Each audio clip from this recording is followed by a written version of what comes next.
Good morning and good evening. How are you everybody? നിങ്ങളെല്ലാവരും സുഖമായിരിക്കുന്നെന്ന് വിശ്വസിക്കുന്നു.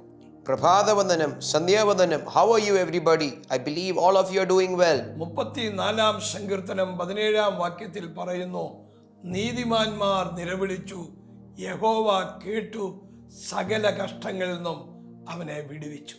Psalm 34 verse 17 says, the righteous cried out unto the Lord, and the Lord delivered them from all of their troubles. നിങ്ങളുടെ നിലവിളിയുടെ മുൻപിൽ മാറാത്ത ദൈവം, A God that doesn't leave you in front of your cries. ഇന്ന് ഈ YouTube channel കണ്ടുകൊണ്ടിരിക്കുന്ന തലമുറയെക്കുറിച്ചുള്ള വലിയ നിലവിളിയുടെ മുഖത്തായിരിക്കുന്ന ചില വ്യക്തികളിൽ, കുടുംബങ്ങളിൽ, ജനറേഷനിൽ വലിയ മിറക്കിൾ നടക്കാൻ പോകുന്നു. Some of those who are watching me on YouTube, who is worried, burdened, thinking about their generation, and who's crying out to the Lord, worried about their generation. The Lord is about to do something in your generation. Breaking generational cycles. Breaking generational cycles.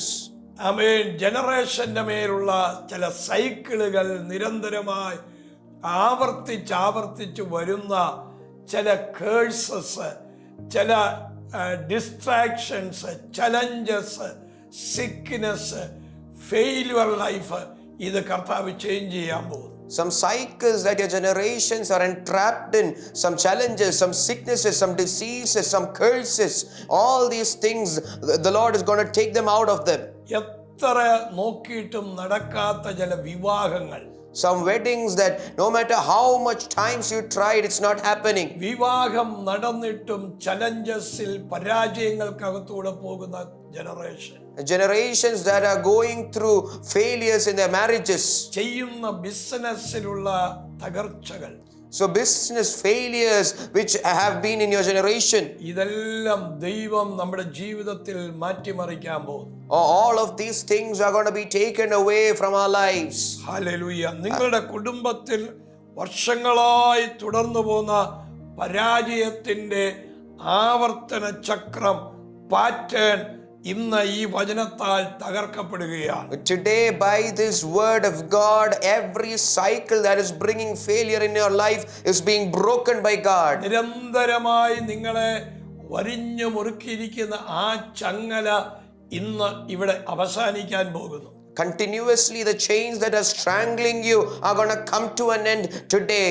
ഇനി അത് continue ചെയ്യുകയില്ല. It's not going to continue anymore. നിങ്ങളുടെ പ്രാർത്ഥനയ്ക്ക് ഒരു മറുപടി കർത്താവ് തരും. God is going to give you an answer for your prayer. നിങ്ങൾ പോകുന്ന തകർച്ച ഒരു വലിയ തകർച്ചയിലേക്ക് പോകാൻ പോകുകയല്ല.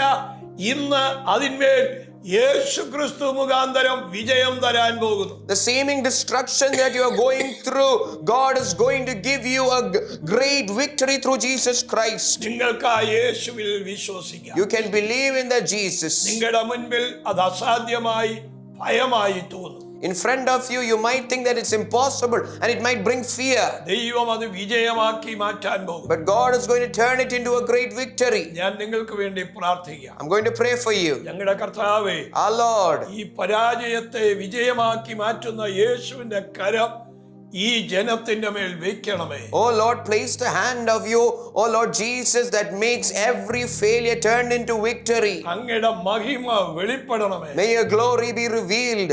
യേശുവിൻ നാമത്തിൽ. In Jesus' name. Amen. Amen. God bless you. Love you.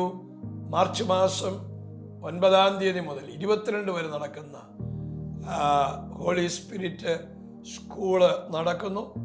സുവിശേഷ വേളയിൽ വളരെ താല്പര്യത്തോടെ പോകണമെന്ന് ആഗ്രഹമുള്ളവർ നിങ്ങൾ വന്ന് അറ്റൻഡ് ചെയ്യാൻ ഓർപ്പിക്കുന്നു. നമ്മുടെ ഏറ്റവും വലിയ ലക്ഷ്യം ആത്മാക്കളെ നേടുക എന്നുള്ളതാണ്. അതിൽ കവിഞ്ഞു വേറെ ഒന്നുമില്ല. ആ ലക്ഷ്യത്തിന് വേണ്ടി ഒരുങ്ങാം, വിശുദ്ധിയോടെ ജീവിക്കാം. God bless you. Love you. From March 9th till 22nd, we have the School of the Holy Spirit going on in Melek Prayer Tower. All those who are thirsty to win souls, our goal and our aim is to win souls. And all those who are thirsty to do it, you're all invited. Let's all gather together and pray. I love you. God bless you.